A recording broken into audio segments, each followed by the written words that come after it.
ನಮ್ಮೆಲ್ಲರಿಗೆ ಹುದುವಾಗಿರುವ ನಂಬಿಕೆಯ ಸಂಬಂಧದಲ್ಲಿ ನನ್ನ ನಿಜಕುಮಾರನಾದ ತೀತನಿಗೆ ಎಂಬುದಾಗಿ ಅಪೊಸ್ತಲನಾದ ಪೌಲನು ತೀತ 1ರಲ್ಲಿ ಬರೆಯುತ್ತಾನೆ. ತೀತ ಎಂದರೆ ಘನವಂತನು ಎಂಬುದಾಗಿ ಅರ್ಥ. ತೀತ ಅಂತಿಯೋಕ್ಯಕ್ಕೆ ಸೇರಿದ ಒಬ್ಬ ಗ್ರೀಕನು. ಇವನು ಲೋಕನ ಸಹೋದರನೆಂಬುದಾಗಿ ಹೇಳುತ್ತಾರೆ. ಅಂತಿಯೋಕ್ಯದಲ್ಲಿ ಪೌಲನು ಸೇವೆ ಮಾಡುತ್ತಿದ್ದಂತಹ ಸಂದರ್ಭದಲ್ಲಿ ಅನೇಕ ಅನ್ಯ ಜನಾಂಗಗಳವರು ಕ್ರಿಸ್ತನನ್ನು ನಂಬಿದರು. ತೀತನು ಸಹ ಅವರಲ್ಲಿ ಒಬ್ಬನು. ತಿಮೋಥೆಯನಂತೆ ತೀತನು ಕೂಡ ಪೌಲನಿಗೆ ಸಹಾಯಕನಾಗಿದ್ದುಕೊಂಡು ಸೇವೆ ಮಾಡಿದವನು. ಅಂತಿಯೋಕ್ಯದ ಸಭೆಯಲ್ಲಿ ಅನ್ಯ ಜನಾಂಗದಿಂದ ಬಂದ ಕ್ರೈಸ್ತ ವಿಶ್ವಾಸಿಗಳ ಸಂಖ್ಯೆ ಹೆಚ್ಚುತ್ತಾ ಬರುವುದನ್ನು ಕಂಡ ಯೆರೂಸಲೇಮ್ ಸಭೆಯ ಯಹೂದ್ಯ ಕ್ರೈಸ್ತರುಗಳು ಎಲ್ಲ ಅನ್ಯ ಜನಾಂಗದ ಕ್ರೈಸ್ತರಿಗೆ ಸುನ್ನತಿ ಮಾಡಿಸಲೇಬೇಕೆಂದು ಬಲವಂತ ಮಾಡಿದರು. ಕ್ರಿಸ್ತಶಕ 45ರಲ್ಲಿ ಬಾರ್ನಬ, ಪೌಲನು ಮತ್ತು ತೀತನು ಯೆರೂಸಲೇಮಿಗೆ ಬಂದಾಗ ಈ ಸಮಸ್ಯೆಯು ಉಂಟಾಯಿತು. ತೀತನು ಗ್ರೀಕನಾಗಿದ್ದರೂ ಅವನಿಗೆ ಸುನ್ನತಿಯಾಗಬೇಕೆಂದು ಯಾರೂ ಬಲಾತ್ಕಾರ ಮಾಡಲಿಲ್ಲ ಎಂಬುದಾಗಿ ಗಲಾತ್ಯ 2:4ರಲ್ಲಿ ಪೌಲನು ತಿಳಿಸುತ್ತಾನೆ. ಕ್ರಿಸ್ತ ಯೇಸುವಿನಲ್ಲಿರುವವರಿಗೆ ಸುನ್ನತಿಯಾದರೂ ಆಗದಿದ್ದರೂ ಪ್ರಯೋಜನವಿಲ್ಲ. ಪ್ರೀತಿಯಿಂದ ಕೆಲಸ ನಡೆಸುವ ನಂಬಿಕೆಯಿಂದಲೇ ಪ್ರಯೋಜನವಾಗಿದೆ ಎಂದು ಪೌಲನು ಸ್ಪಷ್ಟವಾಗಿ ತಿಳಿಸುತ್ತಾನೆ. ಆಗ ಸಭಾಸ್ತಂಭಗಳೆಂದು ಹೆಸರು ಹೊಂದಿದ್ದ ಯೇಸುವಿನ ತಮ್ಮ ಯಾಕೋಬ, ಕೇಫ, ಯೋಹಾನರು ಪೌಲ ಬಾರ್ನಬರಿಗೆ ಹೇಗೆ ಹೇಳುತ್ತಾರೆ, ನೀವು ಅನ್ಯ ಜನರ ಬಳಿಗೆ ಹೋಗಿರಿ, ನಾವು ಸುನ್ನತಿಯವರ ಬಳಿಗೆ ಹೋಗುತ್ತೇವೆ ಎಂಬುದಾಗಿ. ಈ ಸಮಸ್ಯೆಗಳ ಮಧ್ಯೆ ಯೌವನಸ್ಥನಾದ ತೀತನು ಕ್ರಿಸ್ತನಿಗಾಗಿ ದೃಢವಾಗಿ ನಿಂತು ಜಯಶಾಲಿಯಾದನು. ಕ್ರಿಸ್ತ ಶಕ 50ರಲ್ಲಿ ಪೌಲನು ತನ್ನ 2ನೆಯ ಪ್ರಯಾಣ ಕಾಲದಲ್ಲಿ ಗ್ರೀಕ್ ದೇಶದಿಂದ ಕೊರಿಂಥ ಪಟ್ಟಣಕ್ಕೆ ಬಂದು ಅಲ್ಲಿ ಸಭೆಯನ್ನು ಸ್ಥಾಪಿಸಿದನು. ಕೊರಿಂಥ ಪಟ್ಟಣವು ರೋಮಾಪುರ ಹಾಗೂ ಅಲೆಕ್ಸಾಂಡ್ರಿಯಾ ಪಟ್ಟಣದ ನಂತರ ರೋಮ್ ಸಾಮ್ರಾಜ್ಯದಲ್ಲಿಯೇ ಇದು ದೊಡ್ಡ ಪಟ್ಟಣವಾಗಿತ್ತು. ಕೊರಿಂಥ ಪಟ್ಟಣದಲ್ಲಿ ವಿಗ್ರಹಾರಾಧನೆಗಳು ಅಧಿಕವಾಗಿದ್ದವು. ಇದು ಸಾಲದೆಂದು ಸಭೆಯಲ್ಲಿ ವೈಮನಸ್ಸುಗಳು ಉಂಟಾಯಿತು. ವಿಗ್ರಹಗಳಿಗೆ ನೈವೇದ್ಯ ಮಾಡೋ ವಿಷಯದಲ್ಲಿ ವಾಗ್ವಾದ ಉಂಟಾಯಿತು. ಕೊನೆಯದಾಗಿ ಅಪೊಸ್ತಲನಾದ ಪೌಲನ ಸೇವೆಗೆ ವಿರುದ್ಧವಾಗಿ ಸಮಸ್ಯೆಗಳನ್ನು ಎಬ್ಬಿಸಿದರು. ಈ ಸಮಸ್ಯೆಗಳನ್ನು ಪರಿಹರಿಸಲು ತಿಮೋಥೆಯನು ಕಳುಹಿಸಲ್ಪಟ್ಟನು. ಆದರೆ ತಿಮೋಥೆಯನಿಂದ ಈ ಸಮಸ್ಯೆಗಳನ್ನು ತೀರಿಸಲಾಗದಷ್ಟು ಸಮಸ್ಯೆಗಳು ಹೆಚ್ಚಾಗುತ್ತಲೇ ಹೋಯಿತು. ಈ ಸಂದರ್ಭದಲ್ಲಿಯೇ ತೀತನು ಅಲ್ಲಿಗೆ ಕಳುಹಿಸಲ್ಪಟ್ಟನು.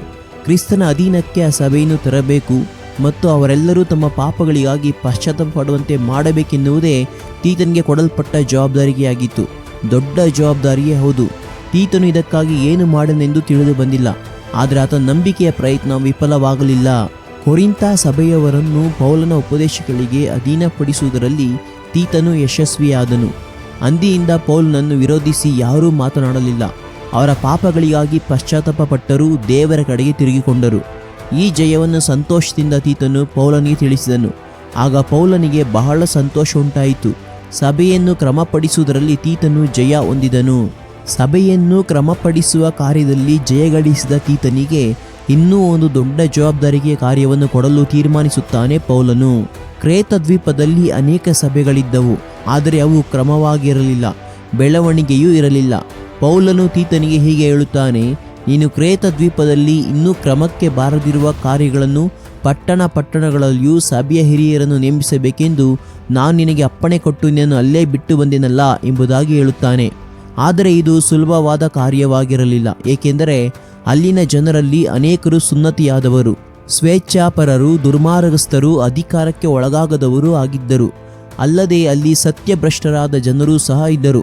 ಕ್ರೇತದವರು ಯಾವಾಗಲೂ ಸುಳ್ಳುಗಾರರು, ದುಷ್ಟ ಮೃಗಗಳೂ ಆಗಿದ್ದರು ಎಂದು ಪೌಲನು ಹೇಳುತ್ತಾನೆ. ಇಂಥ ಜನರನ್ನು ಸನ್ಮಾರ್ಗಕ್ಕೆ ನಡೆಸುವುದು ಕಷ್ಟಕರವಾದ ಸಂಗತಿಯೇ ಆಗಿತ್ತು. ನಂಬಿಕೆಯಿಂದಲೇ ಇವರನ್ನು ಆರೋಗ್ಯವಂತರನ್ನಾಗಿ ಮಾಡುವುದೊಂದೇ ಮಾರ್ಗ ಎಂದು ಪೌಲನು ತೀತನನ್ನು ಎಚ್ಚರಿಸುತ್ತಾನೆ. ಪೌಲನ ಆಜ್ಞೆಯಂತೆ ತೀತನು ಮಾತನಾಡಿದರೂ ಕೂಡ ಸಭೆಯ ಹಿರಿಯರು ಪೌಲನ ಮಾತುಗಳಿಗೆ ವಿಧೇಯರಾಗಲಿಲ್ಲ.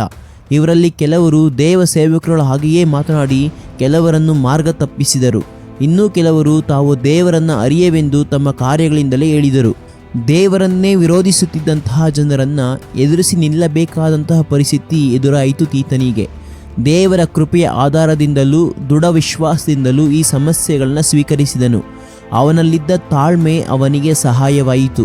ದೇವರ ಕೃಪೆಯ ಮುಂದೆ ಸುಳ್ಳು ಬೋಧಕರಿಗೆ ಏನನ್ನೂ ಮಾಡಲು ಸಾಧ್ಯವಾಗಲಿಲ್ಲ. ತೀತನ ತಾಳ್ಮೆಯ ಮಾತುಗಳನ್ನು ಕೇಳಿದ ಅವರುಗಳು, ತೀತನು ಅಧಿಕಾರ ಮಾಡಲು ಬಂದಿಲ್ಲ, ಸಭೆಯವರನ್ನು ದೇವರ ಕಡೆಗೆ ತಿರುಗಿಸಲು ಪ್ರಯತ್ನ ಮಾಡುತ್ತಿದ್ದಾನೆಂಬುದನ್ನು ಅರಿತರು. ಸ್ವಲ್ಪವಾಗಿ ತಮ್ಮ ಹಠಮಾರಿತನವನ್ನು ಬಿಡುತ್ತಾ ಬಂದರು. ತೀತನು ತನ್ನನ್ನೆಲ್ಲ ದೇವರನ್ನೇ ಮಹಿಮೆ ಪಡಿಸುವುದರಿಂದ ಸಭೆಯವರು ಏಕ ಮನಸ್ಸಿನಿಂದ ಸಭೆಯಿಂದ ಹೊರಗೆ ಬಂದು ಸಭೆಗಳನ್ನು ವಿಸ್ತರಿಸುವ ಕಾರ್ಯದಲ್ಲಿ ನೆರವಾದರು.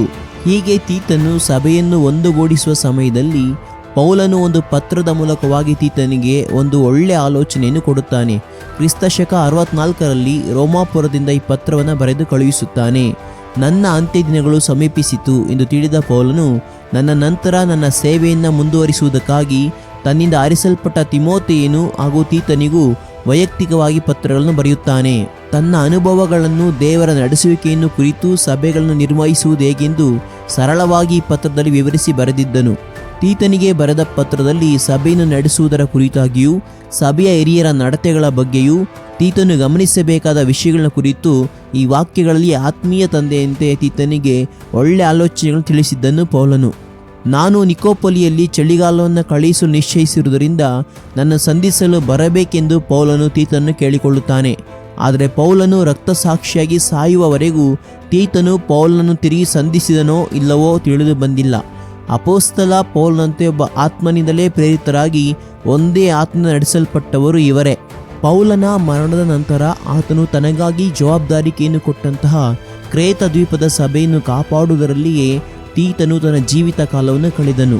ವಿವಾಹವಾಗದೆ ಸಭೆಯ ಕಾರ್ಯಗಳಲ್ಲಿ ತನ್ನನ್ನೇ ತೊಡಗಿಸಿಕೊಂಡನು.